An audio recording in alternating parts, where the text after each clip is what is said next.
warahmatullahi wabarakatuh. Salam sejahtera untuk kita semua. Pada kesempatan kali ini saya akan menjelaskan tentang transportasi zat hara.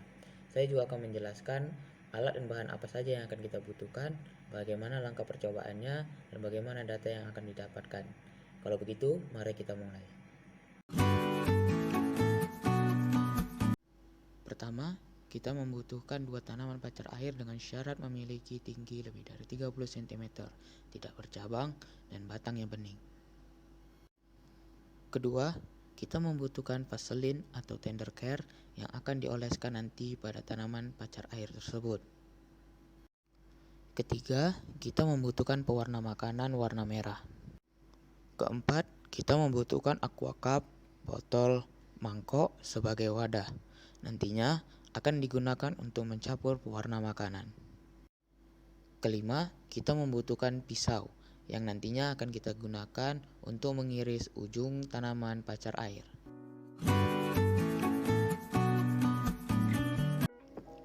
Pertama, potong ujung dari tanaman pacar air tersebut. Lalu, bersihkan cabang-cabang pada tanaman pacar air tersebut. Kemudian, potong kedua tanaman pacar air dengan panjang yang sama.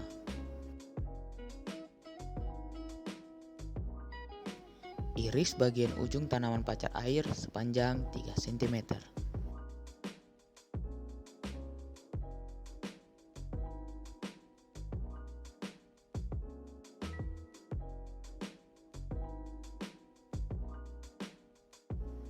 Lalu oleskan vaselin ke seluruh permukaan tanaman pacar air.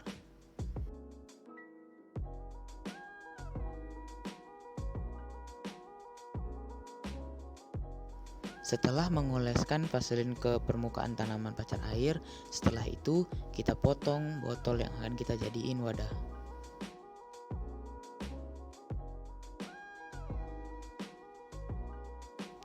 Setelah dipotong, masukkan pewarna makanan ke dalam wadah tadi. Setelah pewarna makanan masuk, tuangkan air ke dalam wadah tersebut.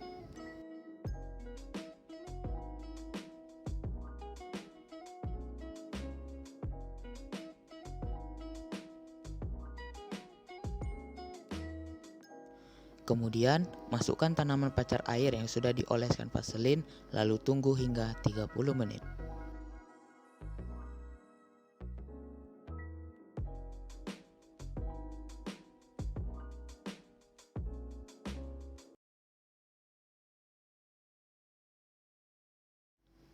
Hasil. Setelah kita melakukan percobaan tadi, kita dapat mencari data tersebut menggunakan rumus V sama dengan tinggi larutan dibagi waktu perendaman. Lalu, kita masukkan pada data yang sudah kita dapat, seperti berikut. Sehingga, kita dapat menyimpulkan bahwa penyerapan transportasi zat hara pada tanaman pacar air atau Balsamana impatiens dengan perlakuan phloem ditambah vaselin menghasilkan tinggi larutannya 75 mm dan volumenya 0,041 mm per detik. Sedangkan untuk xylem ditambah vaselin dapat menghasilkan tinggi larutannya 65 mm dan volumenya 0,036 mm per detik.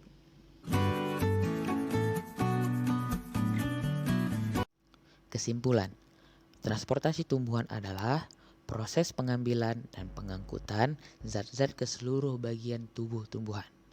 Pada tumbuhan tingkat rendah, penyerapan air dan zat hara yang terlarut di dalamnya dilakukan oleh seluruh bagian tubuh. Pada tumbuhan tingkat tinggi, proses pengangkutan dilakukan oleh pembuluh pengangkut yang terdiri dari pembuluh kayu atau xylem dan pembuluh tapis atau phloem. Kedua, transportasi tumbuhan terbagi dua, yaitu transportasi ekstravaskuler dan intravaskuler. Ketiga, xylem berfungsi untuk mengangkut air dan unsur hara dari akar menuju daun, sedangkan phloem berfungsi untuk mengedarkan hasil fotosintesis dari daun ke seluruh tubuh tumbuhan. Dari praktikum tersebut kita dapat menyimpulkan bahwa pada perlakuan xylem ditambah vaselin mendapatkan volume 0,036 mm per detik, sedangkan phloem ditambah vaselin mendapatkan volume 0,041 mm per detik.